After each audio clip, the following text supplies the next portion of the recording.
Thank you so much for joining us today. I am looking forward to having a really difficult conversation, if you will.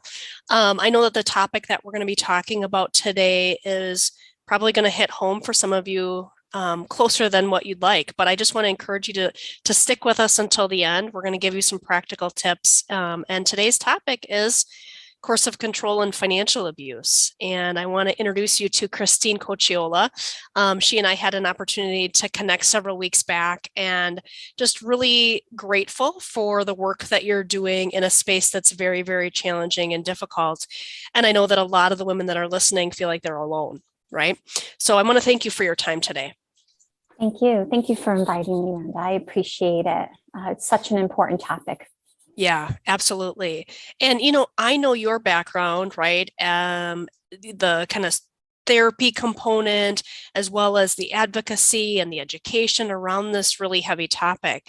But as we kick off our time together, I would love for you to define, the coercive control and financial abuse components, just to kind of make sure we're kind of all on the same understanding as far as what we're going to be talking about today. Sure. So, and I'll preface it by saying that I'm also researching this in particular for a doctoral program at NYU. And my primary area of expertise is adult victims of coercive control, but also children, because we're really starting to understand that when intimate partner violence occurs in homes, the children are beyond witnesses. They are beyond exposed to this abuse, that they actually are being victimized in a way that we could probably categorize as psychological abuse, if in fact they're not even being physically abused on top of it. And what we know about psychological abuse, just a little tangent, is what we know about it is actually research is showing us that there is more trauma related with psychological abuse than physical abuse and sexual abuse alone. And the reason is because it is so insidious. It's so shrouded in other tactics by abusers. And so I will mention that I'm also a survivor. I was in a very long marriage with a person who I didn't even realize was coercively controlling me. And it was unbeknownst to me for many years. And then later on, many things began to become like, if I had known them years before, I might have been able to say, aha, this is wrong. But I didn't even know what was going on. I was in a relationship where I was just kept trying to fix and make it better instead of looking at the red flags, because I didn't want to believe the red flags. And that's what I think happens with a lot of victims. So coercive control is really what we're beginning to understand more and more as the foundation of most domestic abuse. And let me just say that I use the word domestic abuse. It's a word that advocates are trying to use more and more versus domestic violence, because abuse doesn't have to be physical. It certainly can be. And it certainly may occur in coercively controlling relationships. However, oftentimes the abuses are more subtle, and they're based on one person having power and control over another person. And what's really interesting is we realize that the more a victim recognizes she's in this type of relationship, the more that the abuser will exert more power and control. So as soon as he, and I will use the word he, because most often this occurs, I mean, let's just be perfectly frank here. Any kind of abuse or oppression that we have in our society, racism, sexism, any abuse that occurs based on one person wanting to have power and control over another person, or one group of people wanting to have power and control over another group of people. This is really based in patriarchy. It's not that men are to blame. It's that the system we live in enforces a belief that there are people in positions of power and that they are allowed to exert that power. So really dismantling patriarchy as both men and women coming together to dismantle it is really how we end all oppression. However, so in these relationships, there's one offender, a man typically, who has power and control, and based on physical prowess, we know that men can have more physical control, more control anyway, and that it's a psychological abuse So that's intimidation, gaslighting, diminishing a person for who they are. In some ways, what a lot of the research points to is this is not really a self-esteem issue, although people's self-esteem could be impacted, certainly, and or people with low self-esteem might be at a greater risk. But that it really is about stripping someone's autonomy, someone's ability to really recognize what's going on in their life. And so the abuser will often try to alter the person's reality. That's gaslighting. And they will financially abuse, legally abuse. We call it vexatious litigation, when abusers really go in and use the legal system to harm victims. They may also sexually abuse and certainly use the children as pawns. So coercive control is all of that, and it's based on power and control. And if an abuser starts this way, if he isn't a physical abuser, then certainly he's going to use physical abuse in that capacity to gain power and control. So I hope that's a full enough definition. Yeah, it is. Well, and I'm certain, right, that there are probably some women that are listening right now that that's really like, oh my gosh, that's, they can resonate and really relate to the fact that that's probably where they're at, right? Whether they've started the divorce process or not. And so one of the things that you and I had chatted about kind of honing in on and being a little more laser focused on is the financial abuse component, because I see the women that we're working with that reach out for our help, that is certainly an issue.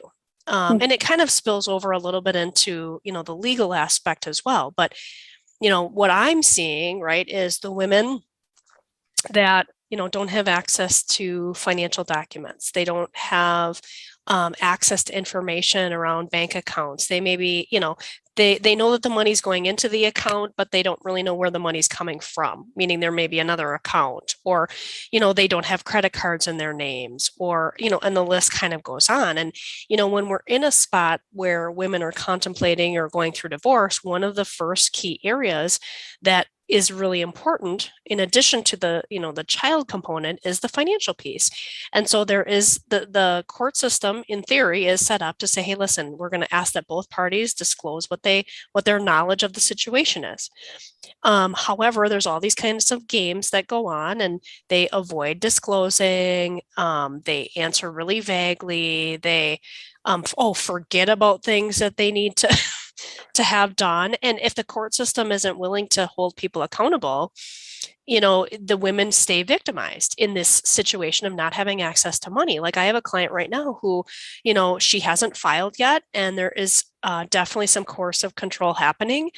And the problem is, again, getting the states to recognize that abuse isn't just physical, right? It's financial and psychological and all the other things that you were talking about.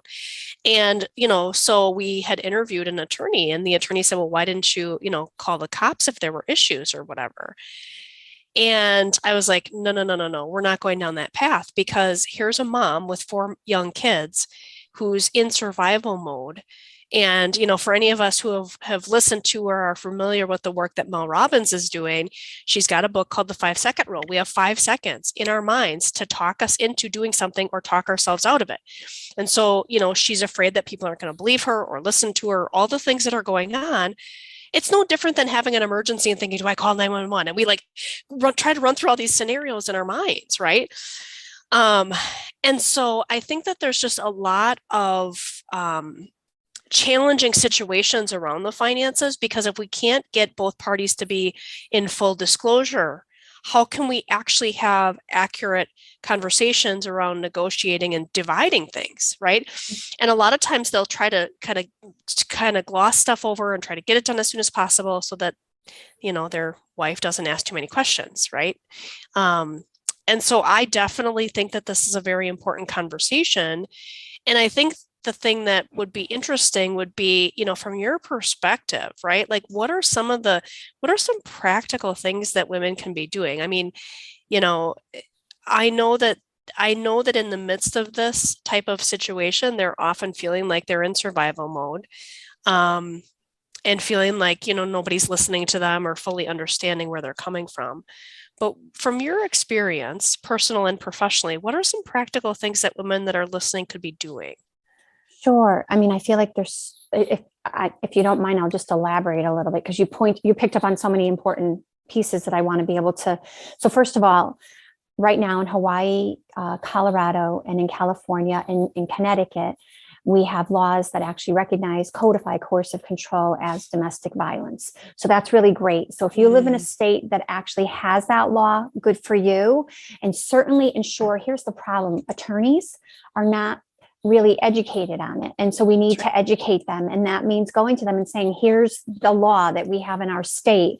And so in Connecticut, what we're trying to do, and I'm part of that committee, is we're trying to get out and just do a lunch and learn with attorneys so that they become very familiar with the process of Jennifer's law here in Connecticut. And our law tends to be, it is the strongest law right now, which is really great. So it's a great law to model. So if you live in a state that doesn't have the law, find a representative or a senator who might be willing to take this on as their passion, as their thing, and really push for it in your state. I would highly recommend that. We have a template here. You can use our template, and would love for people to do that. I mean, the thing is that it takes on average 7 attempts for a woman to leave an abusive relationship. And there's so many reasons why. But I mean, I'll start, and I don't have enough time to talk about all of them, but I'm going to give you a little snippet. We become trauma bonded to abusers. So there is an intermittent reinforcement that happens. And most people who are in these relationships are the type of people who don't want to believe that someone is really that mean, or I use the word evil, like that they would be willing to do whatever to get back at us, right?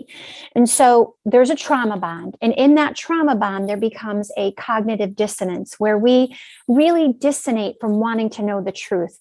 And so that's why, and it's part of human nature, by the way. That's why we forgive someone if they did something wrong to us relatively easily, right? It takes a lot for us to become estranged from other individuals. And so this is a partner. This is the father of your children. Like, that is a hard thing. So you might have 5 bad days in a row, and then Saturday night comes, and for some reason you're going on a date. You don't know why, but it's going to be a good night and you have a good time. And you're like, oh, he's not that bad. And so that's our brain's way of coping with trauma. There's a neurological mechanism going on inside of us that is helping us to cope. So it keeps us engaged. So when we leave and things intensify out of fear, sometimes we go back. Or when we leave and we're destitute, we have no money, it makes us go back. Or we leave and he begs us to come back and says, we're going to go to therapy, we go back. So, or if we leave and, you mentioned, like how they manipulate, like imagine someone said to you, go ahead and leave, or go ahead and call the cops. I'm friends with all of them. My ex said that to me. And he was friends with all the cops. So, so I was mistreated and treated unfairly when I did have enough to have him arrested. So, and I'm, by the way, not to I'm not touting myself. I am an educated woman. I've worked in the field for years, and I am not a person who, outside of my personal life, I advocate for myself. So imagine someone who is destitute, someone who does live in poverty. So, that's the piece to this, is that people who are trapped financially, because if they leave, they can't survive, because there is no housing, because they have to go into a shelter. I mean, who would choose that? And so I say to people, remember that the best asset you have for your children, and I understand why people don't leave, because actually 90% of coercive control cases suffer post-separation abuse. That means the coercive control intensifies. It did for me. It does for almost everyone. It gets worse because what's happened is the offender has lost control. And when he loses control, we call it a mask. The pathology becomes fully exposed. And I want to go back to another thing you said. These abusers will never change. So when victims stay or they go back and they say, oh, maybe now it'll work. I want every victim out there to hear that they won't change. You can go back 20 times and they will never change. They are who they are, and they may appear after you're out of the picture to have a nice life with someone else, it will appear that way. But you had better believe that he is coercively, insidiously, maybe on a lower level, trying to control that person. And in my case, it took me 20 some odd years to see it, 6 years to leave, 5 attempts. And my point is that he's going to do that same behavior with the new person. It might take 20 years for her to see it. And so we do want to caution everyone that, and I don't say this lightly, the time when a victim is most at risk is when she leaves. We tell victims to leave. We tell them to call the cops. We tell them, go to the time she is most at risk is when she leaves. And so practical tips. I would say first and foremost that have a huge support network. And that means you have to let go of the shame. There's no shame for you. You haven't done anything wrong. You've worked so hard to try to keep and repair a relationship. And maybe sometimes, by the way, you weren't really good. Maybe sometimes you were reactive. Maybe sometimes he cornered you and you pushed him back. And now he says you're the abuser. Or maybe you've yelled at your children when you didn't want to, simply because you were so anxiety provoked, that fight, flight, or freeze. You're like in a moment of anxiety. Victims have significant trauma that causes them to react in difficult situations.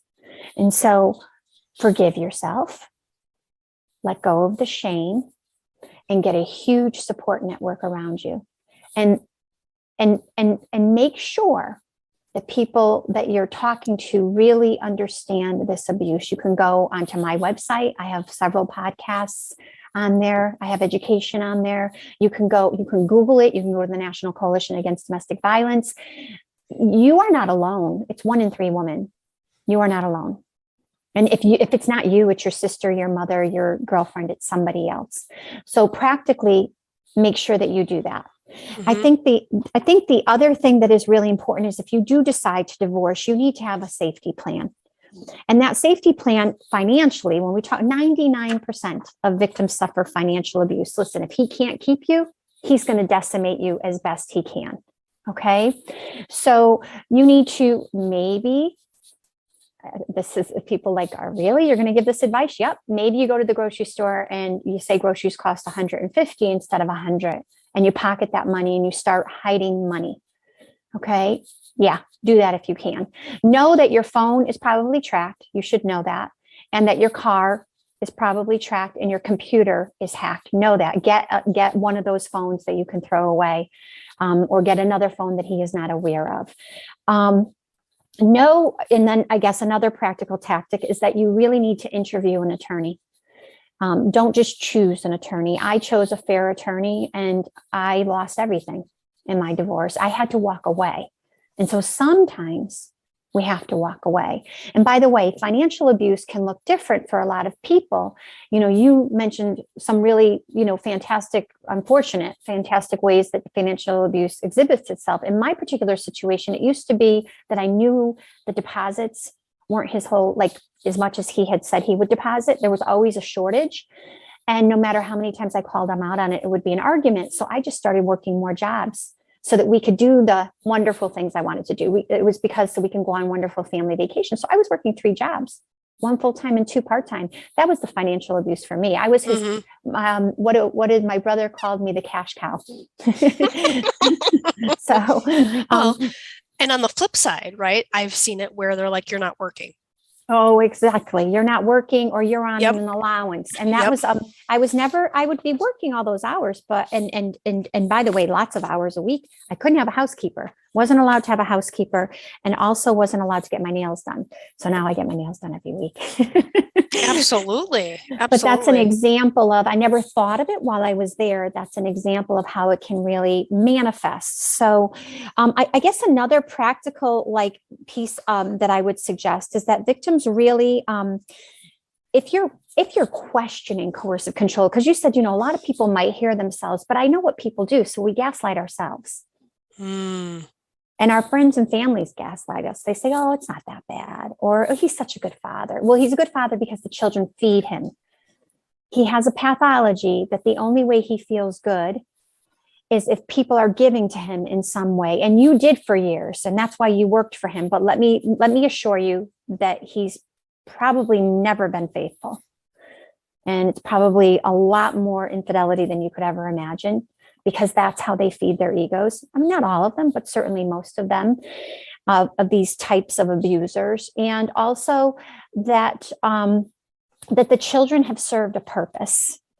So, and that's really what it's about. So that they don't truly, so the ego of a person has this pathology is often very compromised.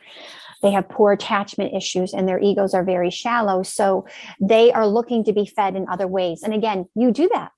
You come to the table all the time, ready to support them, ready to do whatever they want. The boundary line for you is always moving. The goalpost is moving. You're moving it more in his direction versus having there be equity in the relationship. So I would say when we gaslight ourselves, the best thing to start doing is audio taping arguments.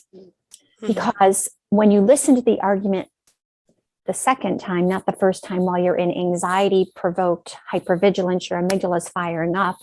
When you listen to it the second time, you're like, wow, maybe I'm not crazy.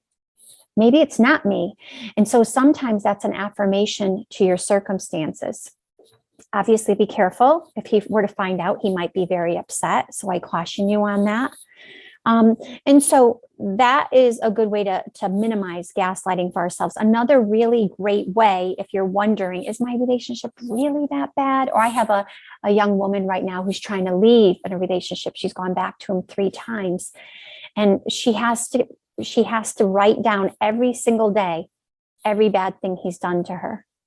And the reason why we have to write it down every day is because our brain, we can't just look at a phone and at a picture. It actually has to be written. That's the cognitive processing. And your cognitive processing, by the way, is compromised when you're in high anxiety mode. And so if you write down every single bad thing he's done to you every single day, it's right here in front of you, and you keep it in several places in your house and you look at it. You might have it on the bathroom mirror. Again, if you're not living with him, or you might have it in your back pocket. And when he sends you that engaging, I love you, how was your day, or miss you, or where have you been all day? And you're like, your heart, that's the trauma bond. I want you to look at that list.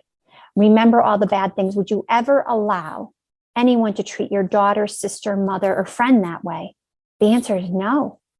The answer is no, you would never. You would say that's so unhealthy and wrong. And so, but I caution you, if you have loved ones in this situation, the biggest thing is shame. So if things get better with him, I'm now ashamed to tell you more because I went back to him.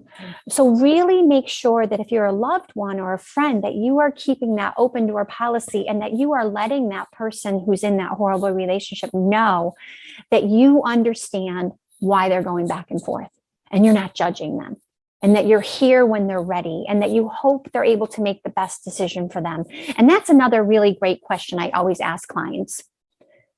Are you the best person you can be in this relationship? Are you the best mom you can be in this relationship? Because I guarantee the answer is no. I guarantee the answer is no. And then I would say another really important practical thing is to keep in mind that your children are victims. Even if it's really quiet, they don't hear it going on, they know your anxiety, they can read. They know you. Listen, they knew your heartbeat. They know you. They know you. So I ask you to think about, would they have a better chance of being healthy individuals if they were out of it, even if they were only out of it part-time? Now, I have moms say to me, I wish I never left, because they're dealing with the post-separation abuse that these abusers make it so difficult with child custody, with the vexatious litigation. They have been going back and forth to court. I get it. I get it. But I promise you, the pockets of time that you have with your children are their only safe times. The rest of the time, they're regulating their behavior the same exact way you did in the home. And so if you could give them 5 hours on a Sunday, now we could go down a whole nother road, because one of the main things that I do in my coaching work is support parents who have children who are proxies in the domestic abuse and who are being as aggressive and as abusive. They're not abusers, but they're as abusive as the abuser because they've learned that that's the only way to live. And so I understand that that is the most painful thing a mother or a father could ever experience. And I ask you to please remember that you are your child's saving grace, like you are. And so how you behave in those moments and experiences are so important. I mean, you know, I have a couple of videos out if people want to look for them, but on Coercive Control is IPV, and it's on TikTok and a couple of others on, I think, definitely on YouTube. So if you just look up Christine Cocchiola, but it's to help parents in these situations because these situations are so horrifying. So those would be practical tips kind of all over the map, though, by the way, you know, all over the map. And yeah, it's so disconcerting. I know. And, you know, one of the things I was thinking about while you were talking, Christine, is the role that the guardian ad litems play in these situations. And I know that I have been extremely frustrated on behalf of my clients. I know that this is an area that you have experience in. You know, and so for the women that are, you know, going to be going down this path, I mean, there's some things that I know we have done to kind of help facilitate that conversation and make sure that we've got the right, you know, GALs in place, because there's some that just always get all of the recommendations, and the jury in my mind is still out on some of them, because I'm just seeing, okay, if we're going to go, you know, all the way around the loop and come back to, you know, equal placement, why did we spend all this time doing this, right? And so talk to us just a little bit about that and maybe some things that people could do. I know that it's not directly related to financials, but a lot of times the connection with that is, hey, you know, if it's 50-50, it does impact the amount of child support that is paid from one party to the other. And so that can also be part of the control part as well. So talk to us a little bit about that. I know we probably actually, you know, we could tease up an entire podcast interview specifically on the GAL aspect, but just give us kind of a highlight on maybe some things that people could be thinking about in that area. Yeah, I would say that really, we really didn't see a big push for 50-50 until the men's rights movement began becoming more engaged. And, you know, it's not to say, of course, that all dads want 50-50 so that they don't have to pay as much in child support, but there certainly is in this pathology exactly that, right? And unfortunately worse. I am working with moms right now who have no custody of their children simply because the father had the ability to hire a GAL. And so what we really have to talk about, I think, is policy change where GALs are not hired by one parent or another who has money. We have an Ambrose case right now in the state of Connecticut. He's a screenwriter in Hollywood, or was, and he was able to hire all of the people and get a retired judge on the bench. So there is definitely, it sounds conspiratorial, but there definitely is conspiracies out there to undermine the protective parents' rights. I don't have an answer.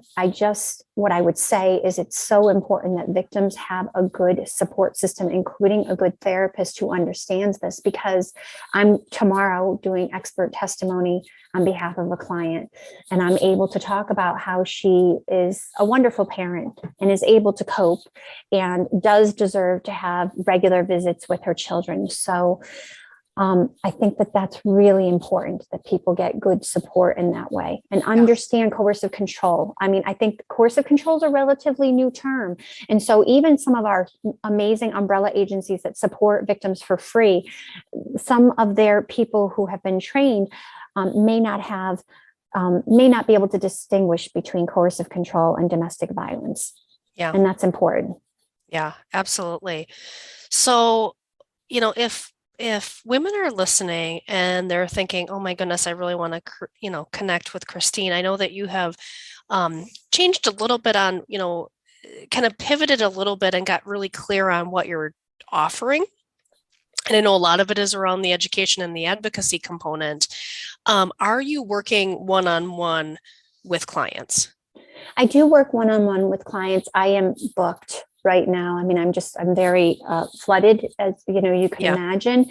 But what I am doing is I am going to be, I'm creating a training program online that would be a workshop with me every week.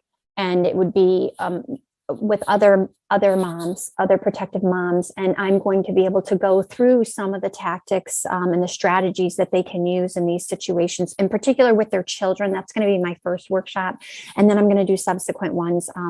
And some of them is just how to actually understand you're in this type of relationship.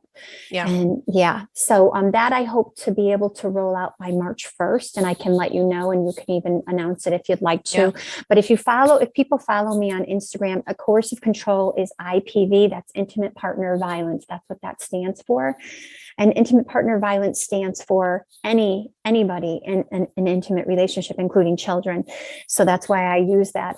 But I definitely am on there regularly, and there's a lot of support in that world. By the way, there's so much support in that world. If you are someone who feels very isolated, follow me on Instagram, and you will follow a million people who are in similar situations. Yeah.